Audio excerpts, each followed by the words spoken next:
What up, everybody? So the best way to learn how to create a billion-dollar business is by listening to the stories of billion-dollar founders. So today, I want to show you a short video of the founder of Calendly, which is a scheduling platform that has now become a $3 billion company. I actually had no idea Calendly was worth $3 billion. I use Calendly for my agency all the time, and I had no idea they were this successful, but they do solve a really big problem, so it makes sense. Now, let's not waste any time and get right into it. My dad inspired me to be an entrepreneur because he himself was an entrepreneur. So he had a great job at a major corporation in This is the CEO and founder. Looks like a great guy. Nigeria, but then he decided one day to give that up and pursue starting his own business. And so that inspired me to become an entrepreneur. He was also a risk taker. The very fact that he sort of gave up the comfort of a stable job to start his own business.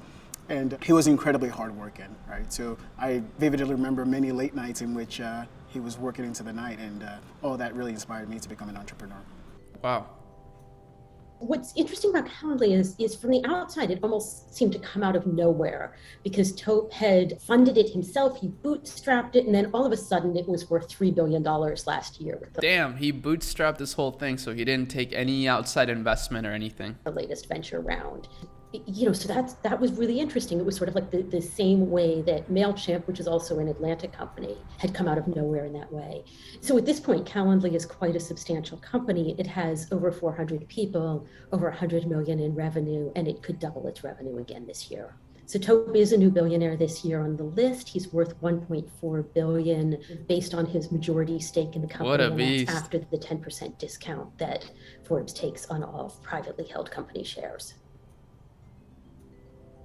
The idea for the company came from a frustrating experience I had trying to schedule a meeting. So I was looking to schedule a very important customer meeting, and many days later and many emails later, we still were no closer to finding a time. This inspired me to really learn about the problem of scheduling and why it was so difficult. And out of that sort of investigation came this obsession with solving scheduling. Since then, the product has evolved into more than scheduling, into sort of what we call automating the meeting lifecycle. So automating the key tasks that happen during the preparation and follow-up of the meeting so that our customers can have great meetings.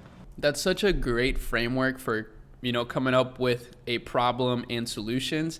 I'm telling you guys, that's what I've noticed a lot from listening to all these interviews of billionaires and stuff, is that they all fixed a problem that they had themselves, and it was big problems. And maybe perhaps when they first encountered the problems, it didn't seem that big, but then over time they realized, wait, this is a great opportunity. This is a huge market, and it's definitely worth pursuing. Same with the Shopify guy, Toby Lutke. He mentioned basically the same thing. He's like, I had this big problem that I figured out it was really difficult to start an online business, so I wanted to make it easy, and that was the problem he solved with Shopify. So really interesting. One of the lessons I learned very early on in starting businesses is that first thing you want to do is when you see a problem, take action. Rather than wait for somebody else to solve a problem, there's no reason why you can't take a stab at solving it yourself. And so action is important, but I also learned that really having a differentiated approach, right? What is going to be different about your product or service? What is going to be different about the way you go to market and sell it and price it, right? All those things are really important. So it's important to do a lot of customer discovery, make sure you really understand the customers and the problem, and have a unique approach to solving the problem. Uniqueness. What's interesting about him is he's this super smart guy, but he's also a little bit different than some founders because he didn't really care about having venture money. He didn't really care about some of the external things, but was focused on Calendly and how to make it work. And he really also just believed in himself in the way that he threw everything into it. He spent down his 401k, he flew into Ukraine while it was having its earlier conflict in order to get software engineers there to develop the first product. He bet everything on this company. Being Nigerian means you grew up in an environment in which there's a lot of economic instability. So he's from Nigeria, by the way, which is just so cool. I love hearing these stories of international people that have overcome a lot of odds. So let's see. Also a lot of political instability. And so what ends up happening is a lot of Nigerians are incredibly resourceful people. And when I look at the success of Calendly today, I think some of that resourcefulness has been a huge part of our success. I bootstrapped the company, which means I started the company with my own funds, so capital was very limited in the early days.